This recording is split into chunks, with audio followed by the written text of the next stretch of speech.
Breaking news Kukatpally బాలిక హత్య కేసులో ఇంకా మిస్టరీ వీడలేదు. అయితే రోజుకొక చిక్కుముడిలా కనిపిస్తుంది ఈ కేసు. ఇప్పటికీ 4 రోజులు అవుతున్నా కూడా ఈ కేసులో ఎలాంటి పురోగతి సాధించలేదు పోలీసులు. అయితే ఈ కేసుకు సంబంధించి సహస్ర కుటుంబ సభ్యులు తల్లిదండ్రులు కన్నీరు మున్నీరుగా విలిపిస్తున్నారు.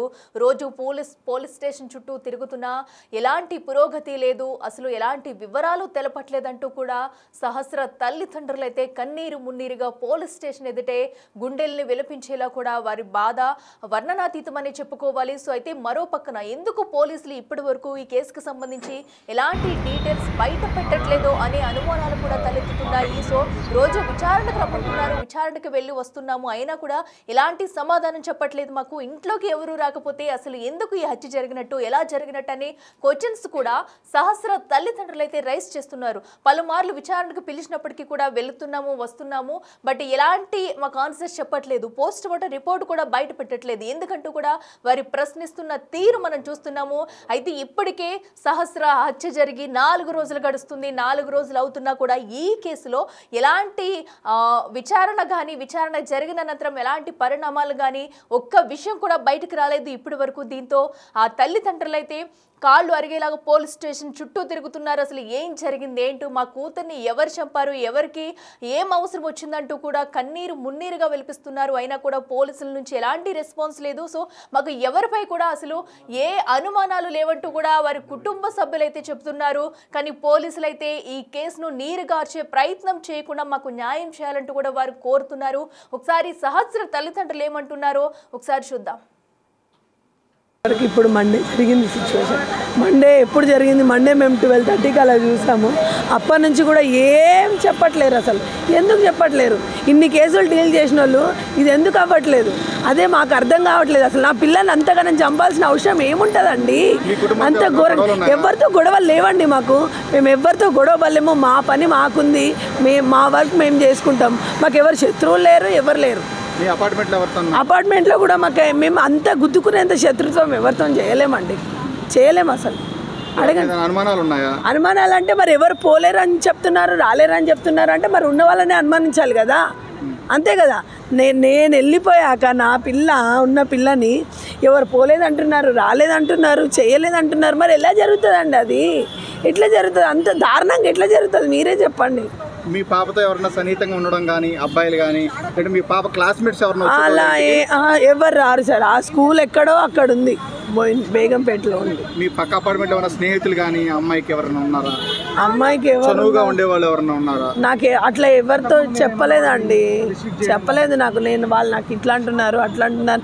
నాకు కాకపోయినా వాళ్ళ డాడీకైనా చెప్తారుగా. మాకు ఎవరికి చెప్పలేదు. ఎప్పుడు ఆడుతూ పాడుతూ ఇదిగో ఇంత చిన్న అబ్బాయిని కూడా నేను ఒక్కరిని వదిలేసి వెళ్తాను. ఒకరొకరిని కూడా వెళ్ళేసిన రోజులు ఉన్నాయి. అడగండి, బిల్డింగ్లో ఉన్న వాళ్ళని అడగండి. నేనైతే కొత్తగా లేను కదా, ఎప్పుడు వదిలేసి వెళ్తాను, వదిలేసి వస్తాను. ఇంత సడన్గా ఇట్లా జరుగుతుందని నేను కూడా అనుకోలేదు. నాకు కావాలి సార్. ఇన్ని రోజులు అవుతుంది, పోస్ట్ మార్టం రిపోర్ట్ ఇస్తలేరు, అసలు ఏం జరిగిందో చెప్తలేరు. మరి నేను ఏం చేయాలి చెప్పండి? నేను మా ఆయన కలిసి ఇక్కడే ఉరేసుకొని చావాలా? ఏదైనా కాల్చుకొని చస్తాం? నిజంగా ఏంది దారుణం చెప్పండి. నా పాపని చంపినంత కూడా ఇంతవరకు ఎవరికి దొరకట్లేదు, పోలీస్ వాళ్ళకి దొరకట్లేదు, క్లూ దొరకట్లేదు. ఇది ఎవరు చేశారో ఏం అర్థం అవ్వట్లేదు. ఇంకా క్లూ కూడా వదలలేడు. అతను ఎంత ప్రొఫెషనల్గా చేసిండో నాకే అర్థమవుతలేదు. నా మీద కక్ష ఉందా, మరి మా పాప మీద కక్ష ఉందో తెలియట్లేదు. ఈ కొందరు ఛానల్స్ ఏం చేసి, యూట్యూబ్ ఛానల్ వాళ్ళు ఏం చేసి తండ్రి చంపిండు అని చెప్తారు. వాళ్ళకు కొద్దిగా చెప్తున్నాను, బాగుండదు. ఎందుకంటే వాళ్ళు కడుపుకు అన్నమే తింటారు, వేరే తింటలేరు. కొద్దిగా ఆలోచించి చేయండి. ఎందుకంటే తండ్రి చంపుకునేంత పరిస్థితి ఎవరికి ఉండదు. అదే మీరు ఆలోచించండి, అంతకుని పట్టుకునే ప్రయత్నం చేయండి మీరు. అంతేగాని నా మీద తోయడం ఇది న్యాయం కాదు. ఎప్పుడైనా సరే అంతకుని పట్టుకోవడానికి ట్రై చేయండి సార్. మీరు అందరు కలిసి మీరు నేను పోలీసు వాళ్ళకి చాలా సహకరిస్తున్నాను. నేను 100% సహకరి. ఎప్పుడు పిలిస్తే అప్పుడు వెళ్తున్నాను, చెప్తున్నాను, నేను చెప్తున్నాను నువ్వేం జరిగింది, ఎట్లా జరిగింది అన్నీ క్వశ్చన్స్ వేసిండు. వాళ్ళందరూ వేసారు, నేను కూడా అదే చెప్పాను. ఈ విషయం కంటే నాకు ఎక్కువ తెలియదు.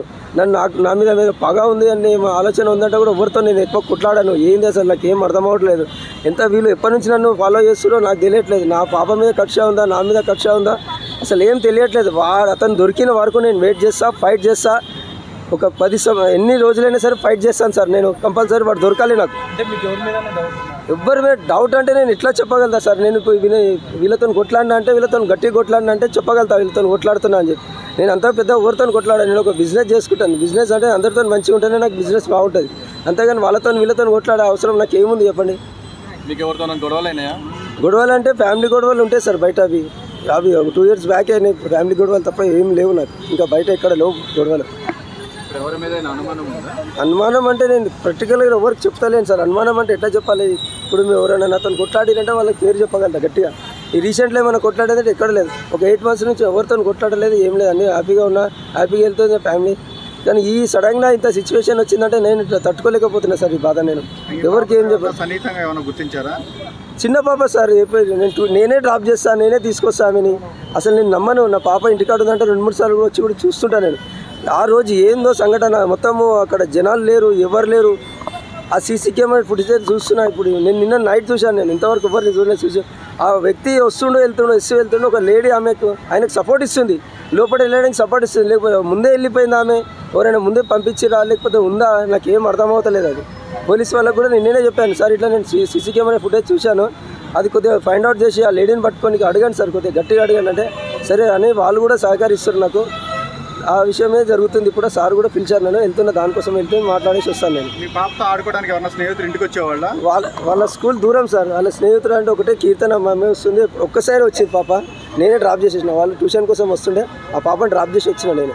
చుట్టుపక్కల బిల్డింగ్లు ఎవరు లేరు? చుట్టుపక్కల అంటే మా కొడుకు కోసం ఫ్రెండ్స్ కింద అందరూ వస్తుంటారు. చుట్టుపక్కల బిల్డింగ్ అంటే పిల్లలు అందరూ ఆడుకుంటారు, వాళ్ళు క్రికెట్ ఆడడానికి వస్తుంటారు. పైకి రావడం అంటే నేను లేనప్పుడు ఎప్పుడైనా వచ్చిరో లేదో నాకు తెలియదు కదా. అది నాకు నేను ఎప్పుడూ ఇంటికాడ ఉన్నాను. నేను పొద్దున్న 9కి వెళ్తే మళ్ళీ ఈవినింగ్ 9:30, 10 వరకు వస్తాను ఇంటికి. నేను ఇంటికాడ ఉండా ఎక్కువ. నేను నా భార్య కూడా ఉండదు. మన భార్య కూడా 9కి వెళ్ళిందంటే ఈవినింగ్ 5కి వస్తుంది ఆమె. ఎస్, చూస్తున్నాం కదా ప్రస్తుతం సహస్ర తల్లిదండ్రుల ఆవేదన. అసలు ఎవరు చంపారు, ఎందుకు చంపారు అనే కోణంలో పోలీసులు అయితే దర్యాప్తు చేయాలి. అసలు ఏ విషయాలను కూడా బయట పెట్టట్లేదు, ఎందుకు ఇంత ఆలస్యం చేస్తున్నారంటూ కూడా వాళ్ళైతే కన్నీరు మున్నీరుగా వెలిపిస్తున్నారు. మాకు ఎవరి మీద అనుమానాలు లేవంటూ కూడా చెప్పుకొస్తున్నారు. ఇంకా మరింత సమాచారం అందించేందుకు మా ప్రతినిధి అనిల్ ఫోన్లో ఉన్నారు. ఎస్ అనిల్, చెప్పండి, సహస్ర కేసులో ఎందుకు పోలీసుల దర్యాప్తు లేట్ అవుతుందనుకోవచ్చా? ఇప్పటి వరకు చేసిన విచారణలో ఏమైనా విషయాలు బయటకు వచ్చాయా? అసలు పోలీసుల వెర్షన్ ఏంటి?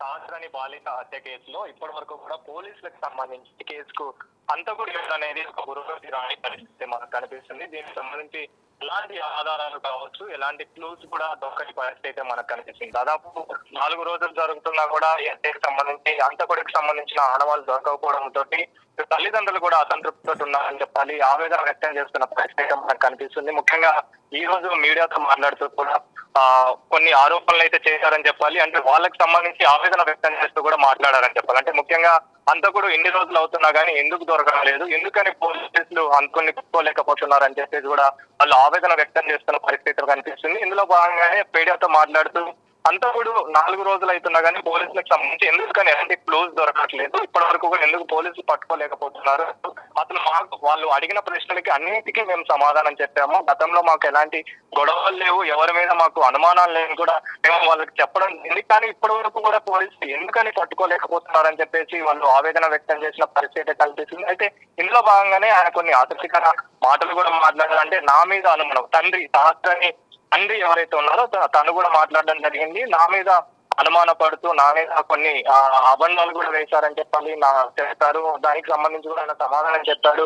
దానికి సంబంధించిన డీటెయిల్స్ కూడా నేను చెప్పాను అని చెప్పేసి కూడా ఆయన మాట్లాడడం జరిగింది. అయితే దీన్ని బేస్ చేసుకుని పోలీసులు ఇప్పటి వరకు కూడా సీసీ ఫుటేజ్ కి సంబంధించి కావచ్చు, అదేవిధంగా టెక్నికల్ ఎవిడెన్స్ కావచ్చు, ఏవి కూడా ఆధారాలు లేకపోవడం తోటి ప్రెసెంట్ హంతకుడిని పట్టుకోవడంలో ఇది ఒక మర్డర్ కేసుకు సంబంధించి ఒక ఛాలెంజింగ్ గా మారింది, పోలీసులకి ఒక సవాల్ గా మారిందని చెప్పాలి. ముఖ్యంగా తల్లిదండ్రుల విషయానికి వస్తే వాళ్ళు దాదాపు 4 రోజులు గడుస్తున్నా కానీ ఇప్పటి వరకు ఎందుకని పట్టుకోలేకపోతున్నారు పోలీసులు అనేది మాత్రం వాళ్ళు ఆవేదన వ్యక్తం చేస్తున్న పరిస్థితి మనకు కనిపిస్తుంది. ముఖ్యంగా హంతకుడు అతను చంపాల్సిన అవసరం వచ్చింది, అంత దారుణంగా అంత కిరాతకంగా పాపని చంపాల్సిన అవసరం ఏమొచ్చింది, చంపడానికి గల మోటో ఏంటి హంతకుడికి సంబంధించి, అసలు హంతకుడు ఎవరు అనేది ప్రెసెంట్ ఒక మిస్టరీగా మారింది. దానికి సంబంధించి ఒక క్వశ్చన్ మార్క్ గా అని చెప్పాలి. ముఖ్యంగా 4 రోజుల నుంచి కూడా పోలీసులు దర్యాప్తులో భాగంగా చాలా వరకు కూడా గాలింపు చర్యలు చేపడుతున్నారు, హంతకుడికి సంబంధించి ఆధారాలు సేకరించే పనిలో పడుతున్నారు. కానీ ఎక్కడ కూడా ముఖ్యంగా ఈ టెక్నికల్ ఎవిడెన్స్ అనేది దొరకకపోవడంతో, టెక్నికల్ గా ఎలాంటి ఆధారాలు దొరకకపోవడంతో ప్రెసెంట్ ఈ కేసుకు సంబంధించి ఈ మర్డర్ కేసు అనేది పెద్ద మిస్టరీగా మారిందని చెప్పాలి. అంటే ఇంత పెద్ద మొత్తంలో హంతకుడు ఎలాంటి క్లూస్ లేకుండా, ఎలాంటి ఆధారాలు కూడా దొరకనీయకుండా తప్పించుకోవడానికి గల కారణం ఏంటి, అసలు ఇది ఒక ప్రొఫెషనల్ హత్యగా కూడా తన తండ్రి కూడా మాట్లాడడం జరిగింది. అంటే ఇది ఒక ప్రీ ప్లాన్డ్ గా హత్య చేసినట్టుగా, కక్షపూరితంగానే హత్య చేసినట్టుగా అయితే వాళ్ళ తండ్రి కూడా మాట్లాడడం జరిగింది. కాబట్టి దీనికి సంబంధించి మాకు న్యాయం జరిగేదాకా మేము పోరాడతాం అని చెప్పేసి, మాకు న్యాయం చేయాలని చెప్పి కూడా తండ్రి మాట్లాడడం జరిగింది. పోలీసులు ఖచ్చితంగా దీని మీద చర్యలు చేపట్టి దీనికి సంబంధించి పూర్తిగా ఇన్వెస్టిగేషన్ చేయాలని చెప్పేసి, ఖచ్చితంగా హంతకుడిని పట్టుకునేలాగా చర్యలు చేపట్టాలి, న్యాయం చేయాలని చెప్పేసి కూడా వాళ్ళు మాట్లాడడం జరిగింది. కానీ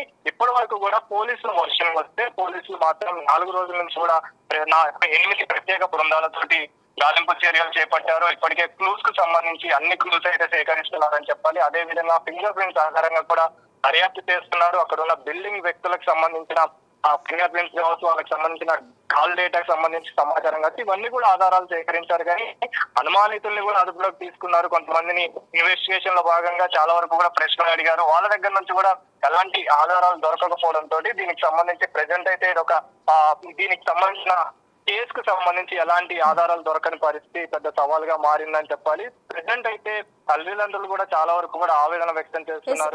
నా కూతుర్ని చంపింది. అనిల్, మనం చూసుకున్నట్టయితే తల్లిదండ్రులు అయితే ఒకటే చెప్తున్నారు, మాకు ఎవరి మీద అనుమానం లేదు, ఎవరితో గొడవ లేవనేసి అయితే వారు చెప్తున్నారు. అండ్ అలాగే ఇంకో క్వశ్చన్ కూడా రైజ్ చేస్తున్నారు, పోస్ట్ మార్టం రిపోర్ట్ ఇప్పటి వరకు ఎందుకు బయటపట్టలేదని. అసలు పోస్ట్ మార్టం రిపోర్ట్ లో ఏముందనేది బయటకు వస్తే అట్లీస్ట్ కొన్ని క్లూస్ అన్నా బయటకు వచ్చే అవకాశం ఉంటుంది అనుకోవచ్చు కదా. అసలు ఎందుకు ఇంకా ఆలస్యం అవుతుంది అనుకోవచ్చు. దీనికి సంబంధించి పోలీసులు ఏమైనా ఆన్సర్ ఇచ్చారా? అంటే నార్మల్ గా పోస్ట్ మార్టం రిపోర్ట్ లో పోలీసులు కొన్ని వివరాలు అయితే తెలియజేయడం జరిగింది. అంటే కత్తిపోట్ల విషయానికి వచ్చినా కావచ్చు, అదే విధంగా దానికి సంబంధించి ఏ టైంలో జరిగింది అనే దాని మీద కూడా కొన్ని పోలీసులు వివరాలు అయితే తెలిపారు. కానీ పూర్తిగా ఈ పోస్ట్ మార్టానికి సంబంధించి మాత్రం ఎలాంటి వివరాలు తెలపలేదని చెప్పేసి అయితే వాళ్ళు ఆరోపిస్తున్న పరిస్థితి. సో ఎందుకని ఆ పోస్ట్ మార్టానికి సంబంధించిన డీటెయిల్స్ మాకు చెప్పడం లేదు, మాకు ఎందుకని వాటికి సంబంధించిన విషయాలు చెప్పట్లేదని అయితే తల్లిదండ్రులు ఆరోపిస్తున్నారని చెప్పాలి. అదే విధంగా ఇందులో ఫోరెన్సిక్ రిపోర్ట్ అనేది కూడా చాలా కీలకంగా మారిందని చెప్పాలి. ఒకవేళ కనుక ఫోరెన్సిక్ రిపోర్ట్ కూడా వచ్చింది అని అంటే ఖచ్చితంగా దాంట్లో ఉన్న రిపోర్ట్ లో ఉన్న ఆధారాల ప్రకారం ఖచ్చితంగా దర్యాప్తు అనేది ముమ్మరమయ్యే అవకాశం ఉంటుంది, వేగవంతం చేసే అవకాశం ఉంటుంది. అంతకుడికి సంబంధించిన డీటెయిల్స్ ఆధారాలు కూడా దొరికే అవకాశం ఉంటుంది. ఎందుకంటే బిల్డింగ్ కి సంబంధించి అక్కడ సీసీ కెమెరాస్ లేకపోవడం, చుట్టుపక్కల ఉన్న సీసీ కెమెరాస్ కూడా లేకపోవడం తోటి అంతకుడు చాలా తెలివిగా తప్పించుకున్నట్టుగా కూడా తెలుస్తుంది.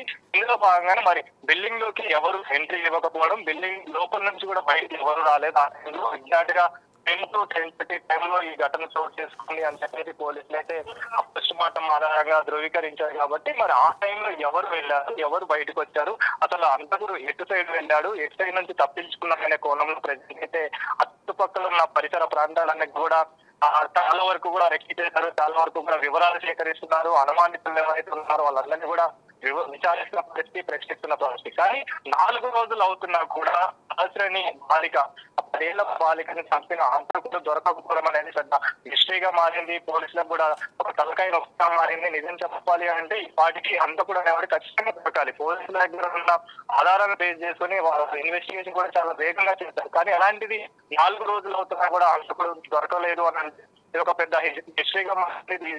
ఈ కేసు ఒక సవాల్గా తీసుకొని పోలీసులు కూడా దర్యాప్తు చేస్తున్నారని చెప్పాలి. ఖచ్చితంగా అంతకుడికి సంబంధించి మాత్రం పూర్తిగా వీళ్ళు ఇన్వెస్టిగేషన్ అయితే చేస్తున్నారని చెప్పాలి.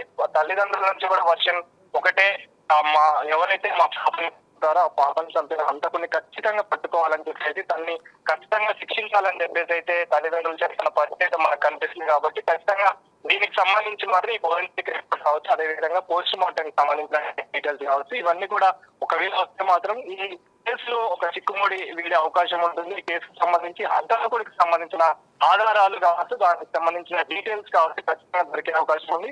దానికి సంబంధించి మాత్రం దర్యాప్తు వేగవంతం చేసే అవకాశం మనకు కనిపిస్తున్న సిచ్యువేషన్ ఉన్నాయి కదా. Right Anil, thank you. Yes, ప్రస్తుతం అయితే అటు సహస్ర కేసులో చిక్కుముడి అయితే వేయడం లేదనే చెప్పాలి. మరో పక్కన పోస్ట్ మార్టం రిపోర్ట్ కూడా కంప్లీట్గా పోలీసులు అయితే బయటికి చెప్పట్లేదు. అయితే బిల్డింగ్కి సీసీ కెమెరాస్ లేకపోవడం అనేది ఈ కేసుకి పెద్ద సవాల్గా మారిందని చెప్పాలి. అసలు ఆ సమయంలో ఇంట్లోకి ఎవరు వెళ్ళారు, ఎవరు వచ్చారు, ఎవరు హత్య చేశారు అనేది కూడా పెద్ద మిస్టరీగానే పోలీసులు కూడా ఈ కేసు అయితే తలనొప్పిగా మారిందంటున్నారు. మరో పక్కన కుటుంబ సభ్యులు మాకు ఎవరిపైన అనుమానం లేదు, ఎవరితో గొడవలు లేవు, బిల్డింగ్లో ఉన్న ఎవరితో కూడా మాకు గొడవ లేవు అంటూ కూడా చెప్పుకొస్తున్నారు. అసలు అయితే ఇంత నడుస్తున్నా కూడా అసలు ఈ హత్య ఎవరు చేసి ఉండొచ్చు అనేది కూడా ప్రస్తుతం ఇప్పుడు మిస్టరీగా మారింది. ఒకవేళ మీరు ఎవరు చేసి ఉండొచ్చు అని అనుకుంటే కనుక మాకు కామెంట్ రూపంలో తెలియజేయండి. మరో పక్కనైతే సహస్ర తల్లిదండ్రులు కనుక మాకు వెంటనే కనుక సమాచారం అందివ్వకపోతే, కేసు విచారణ వేగవంతం చేయకపోతే అసలు ఎవరు చంపారన్నది తెలిపాల్సి ఉందంటూ కూడా వారైతే ఆవేదన వ్యక్తం చేస్తున్నారు. లేదంటే కనుక పోలీస్ స్టేషన్ ముందు ధర్నా చేస్తామంటూ కూడా ఇప్పటికే వారు హెచ్చరిస్తున్నారు. పలుమార్లు అయితే పోలీస్ స్టేషన్ చుట్టూనే తిరుగుతున్నాం, ఎలాంటి పురోగతి కనిపించడం లేదంటూ కూడా వారైతే ఆవేదన వ్యక్తం చేస్తున్నారు. మరొకసారి వారు ఏమన్నారు కూడా వారి మాటలు విద్దాం.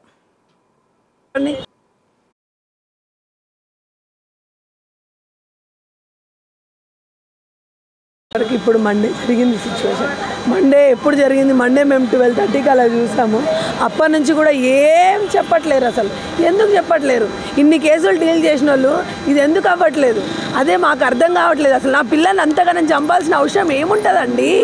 అంత ఘోరం. ఎవరితో గొడవలు లేవండి మాకు. మేము ఎవరితో గొడవ పడలేము. మా పని మాకుంది, మా వర్క్ మేము చేసుకుంటాం. మాకు ఎవరు శత్రువులు లేరు, ఎవరు లేరు. అపార్ట్మెంట్లో కూడా మేము అంత గుద్దుకునేంత శత్రుత్వం ఎవరితో చేయలేమండి, చేయలేము అసలు. అడగండి. అనుమానాలు అంటే మరి ఎవరు పోలేరని చెప్తున్నారు, రాలేరని చెప్తున్నారు అంటే మరి ఉన్న వాళ్ళని అనుమానించాలి కదా, అంతే కదా. నేను వెళ్ళిపోయాక నా ఉన్న పిల్లని ఎవరు పోలేదంటున్నారు, రాలేదంటున్నారు, చేయలేదంటున్నారు. మరి ఎలా జరుగుతుందండి? అది ఎట్లా జరుగుతుంది? అంత దారుణంగా ఎట్లా జరుగుతుంది? మీరే చెప్పండి. మీ పాపతో ఎవరైనా సన్నిహితంగా ఉండడం కానీ, అబ్బాయిలు కానీ, అంటే మీ పాప క్లాస్మేట్స్ ఎవరైనా అలా ఎవరు రారు సార్. ఆ స్కూల్ ఎక్కడో అక్కడ ఉంది, బేగంపేటలో ఉంది. మీ పక్క అపార్ట్మెంట్ ఎవరైనా స్నేహితులు కానీ అమ్మాయికి ఎవరైనా ఉన్నారా? అమ్మాయికి ఎవరుగా ఉండేవాళ్ళు ఎవరైనా ఉన్నారా? నాకు అట్లా ఎవరితో చెప్పలేదండి, చెప్పలేదు నాకు. వాళ్ళు నాకు ఇట్లా అంటున్నారు, అట్లా అంటున్నారు. నాకు కాకపోయినా వాళ్ళ డాడీకైనా చెప్తారుగా. మాకు ఎవరికి చెప్పలేదు. ఎప్పుడు ఆడుతూ పాడుతూ ఇదిగో ఇంత చిన్న అబ్బాయిని కూడా నేను ఒక్కరిని వదిలేసి వెళ్తాను. ఒకరొకరిని కూడా వెళ్ళేసిన రోజులు ఉన్నాయి.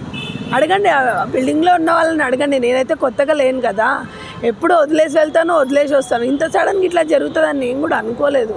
నాకు కావాలి సార్, ఇన్ని రోజులు అవుతుంది. పోస్ట్మార్టం రిపోర్ట్ ఇస్తలేరు, అసలు ఏం జరిగిందో చెప్తలేరు. మరి నేను ఏం చేయాలి చెప్పండి? నేను మా ఆయన కలిసి ఇక్కడే ఉరేసుకొని చావాలా? ఏదైనా కాల్చుకొని చేస్తాం? నిజంగా ఏంది దారుణం చెప్పండి. నా పాపను చంపినంత కూడా ఇంతవరకు ఎవరికి దొరకట్లేదు, పోలీస్ వాళ్ళకి దొరకట్లేదు, క్లూ దొరకట్లేదు. ఇది ఎవరు చేశారో ఏం అర్థం అవ్వట్లేదు. ఒక్క క్లూ కూడా వదలలేడు అతను. ఎంత ప్రొఫెషనల్గా చేసిండో నాకే అర్థమవుతలేదు. నా మీద కక్ష ఉందా, మరి మా పాప మీద కక్ష ఉందో తెలియట్లేదు. ఈ కొందరు ఛానల్స్ ఏం చేసి, యూట్యూబ్ ఛానల్ వాళ్ళు ఏం చేసి తండ్రి చంపిండు అని చెప్తారు. వాళ్ళకు కొద్దిగా చెప్తున్నాను, బాగుండదు. ఎందుకంటే వాళ్ళు కడుపుకు అన్నమే తింటారు, వేరే తింటలేరు. కొద్దిగా ఆలోచించి చేయండి. ఎందుకంటే తండ్రి చంపుకునేంత పరిస్థితి ఎవరికి ఉండదు. అయితే మీరు ఆలోచించండి, అంతకుని పట్టుకునే ప్రయత్నం చేయండి మీరు. అంతేగాని నా మీద తోయడం ఇది న్యాయం కాదు. ఎప్పుడైనా సరే అంతకుని పట్టుకోవడానికి ట్రై చేయండి సార్. మీరు అందరూ కలిసి మీరు నేను పోలీసు వాళ్ళకి చాలా సహకరిస్తున్నాను. నేను 100% ఎప్పుడు పిలిస్తే అప్పుడు వెళ్తున్నాను, చెప్తున్నాను. నేను చెప్తున్నాను ఏం జరిగింది, ఎట్లా జరిగింది అన్నీ క్వశ్చన్స్ వేసిండు, వాళ్ళందరూ వేసారు. నేను కూడా అదే చెప్పాను. ఈ విషయం కంటే నాకు ఎక్కువ తెలియదు. నా మీద పగ ఉంది అని ఆలోచన ఉందంటే కూడా ఎవరితో నేను ఎక్కువ కొట్లాడాను. ఏంది అసలు నాకు ఏం అర్థం అవ్వట్లేదు.